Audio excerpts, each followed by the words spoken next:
Hello everyone, Niklsun here, and welcome to Coming Soon Reviews. On this show, I'll be breaking down a major wide release movie and going over both the positives and the negatives about the film and kind of giving my overall score. The movie in point this week is going to be Furious 7. So without any further ado, let's get started with the main review.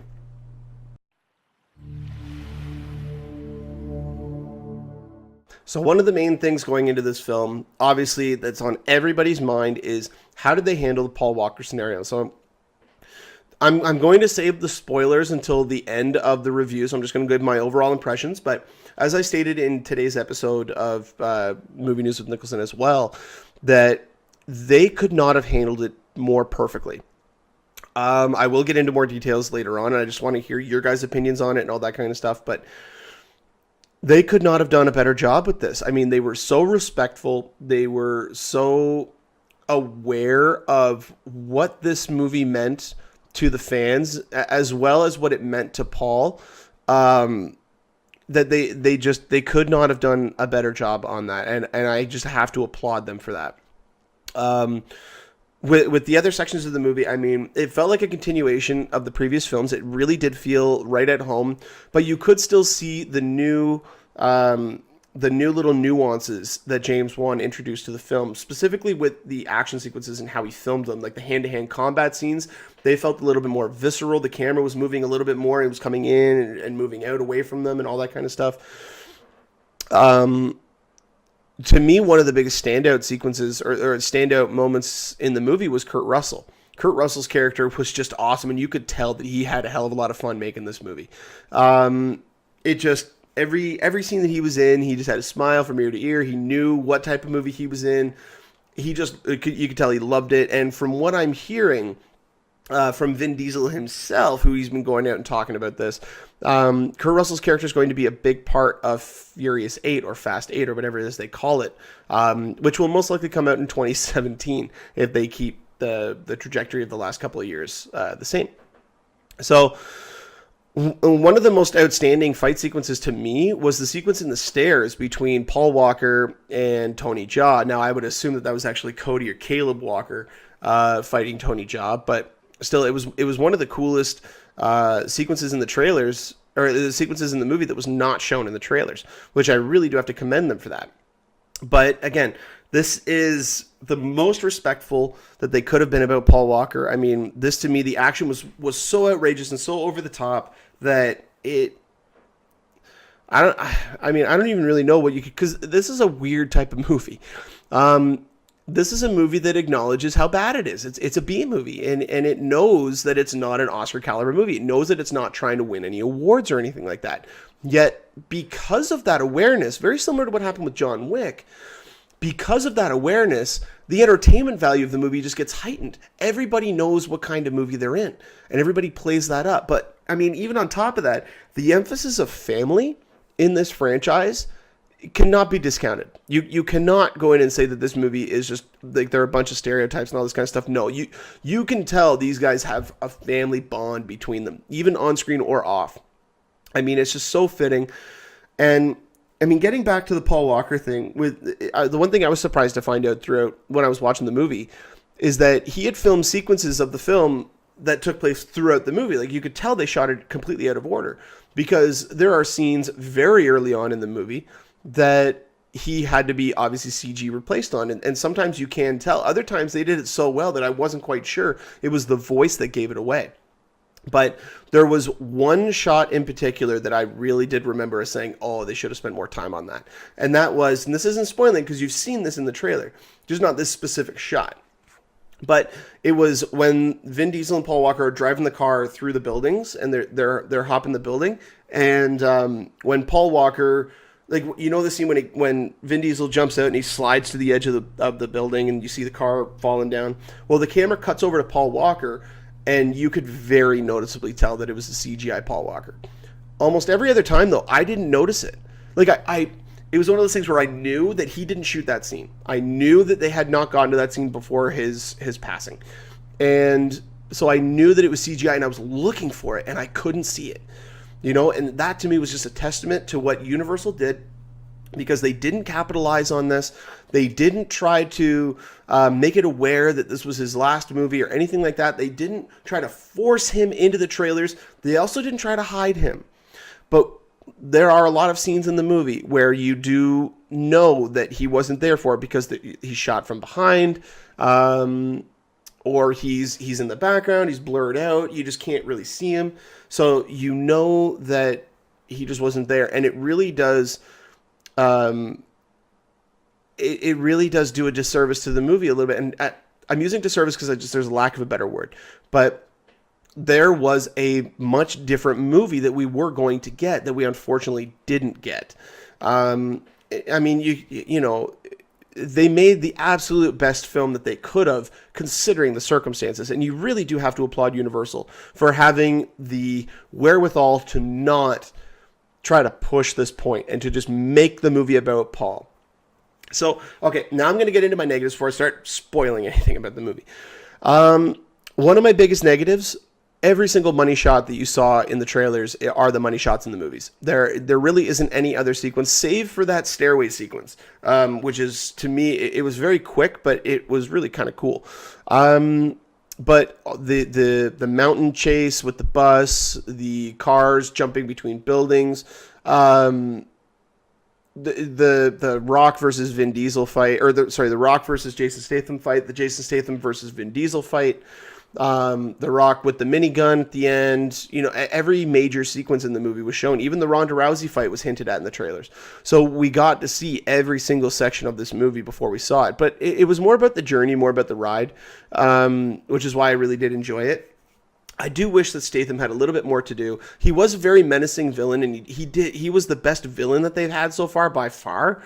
But to me, he needed a little bit more to do. At the beginning, they set him up as this incredible badass character, and I don't know. I mean, maybe I have to watch the movie again. When I first saw it, I was paying attention so much just to see which scenes was Paul Walker, therefore which ones did he CGI, and how are they going to handle it. That was what I was focusing on. So maybe I need to see it again, but I mean, I just feel that he should have had a little bit more to do.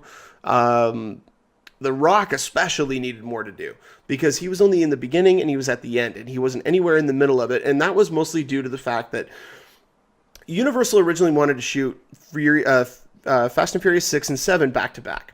And Justin Lin couldn't do that. Or he didn't want to do that. They had designed a way so that they wouldn't have to shoot it back to back, but they would be releasing it 1 year apart from one another. And so Dwayne Johnson was filming Hercules when they started shooting Furious 7. And luckily they were able to work it in such a way that he was still able to be involved in this movie and also do Hercules, because he was contractually obligated to that movie and he was not for this one as far as I'm aware. But then everything happened with Paul, and they delayed for about 5 months or so, or 6 months. They stopped filming. And then they went back. And I think at that point, The Rock had to go and do San Andreas. And he was contractually obligated for that. So they weren't even able to add him in anymore. And they really just had him at the beginning and had him at the end. So they could have used a lot more Rock. Ronda Rousey needs to shut up when she's in a movie because she is awful. Like, this was terrible. And she only I think she has 2 or 3 lines in the movie. But she is terrible. And there was no need for her to be there. They did not need that sequence at all. They did not need her fight sequence, or they could have had it somewhere else. But to me, it took me out of the film. As much as a movie like this can have somebody be taken out of the film, that took me out because it was there just to have Ronda Rousey there. And it was the most apparent part of any of the Fast and Furious movies for that character just to be there to serve that actress for 3 minutes of screen time. So that to me was a big issue. And also, at the beginning of this movie, while I loved the introduction of Jason Statham, the time frame of everything is all off, because at the end of Furious 6, spoilers if you haven't seen Fast and Furious 6, but at the end of Furious 6, you see Luke Evans' character gets thrown out of the plane. We all thought that he was dead, but apparently he's not. And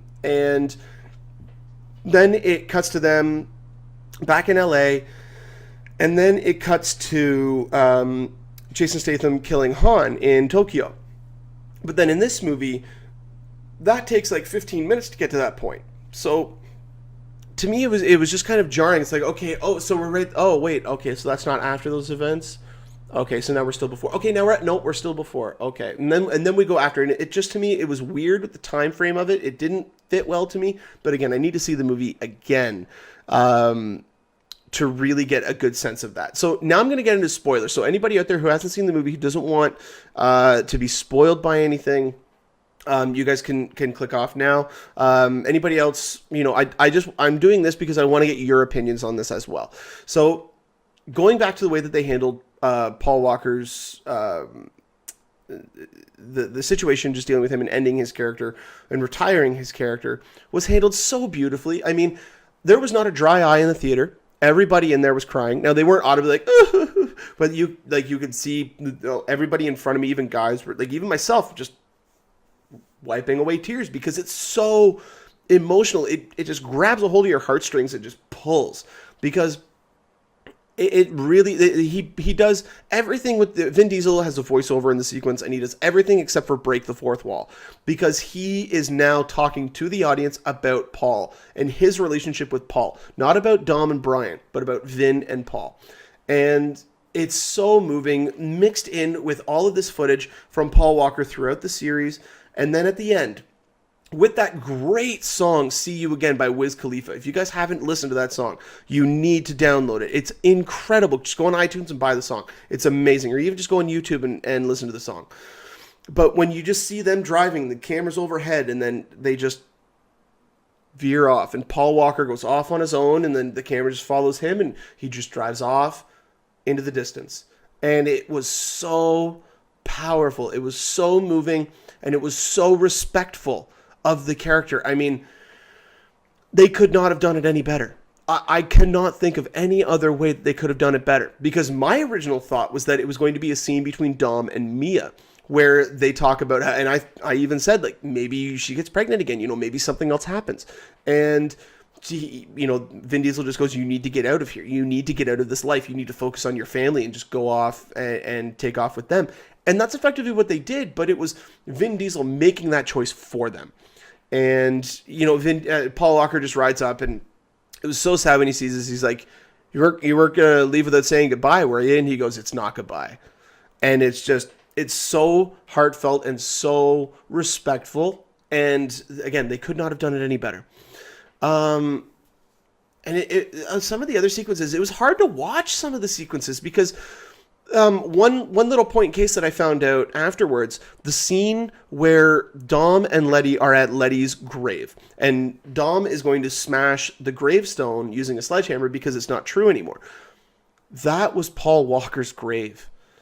Like, why they needed to go there, I don't know, but I mean, that you could tell how hard it was for them and how hard it was for Vin Diesel to shoot these scenes, because that was his brother. I mean, they weren't raised in the same area, but they loved one another. They were brothers. They were the closest bond anybody could have. And you could tell in some scenes, like, which ones were the first ones that they shot when they came back from their hiatus, because it was so tough for them to shoot them. And you really have to commemorate the casting crew and Universal Studios especially for coming together under all of these circumstances and pulling out all the stops to make this one of the most entertaining Fast and Furious movies, but also one that is so respectful to Paul Walker and is a great tribute to him. And so you really just need to applaud them and just, like, thank you, Universal. Just thank you for being decent. You know what I mean?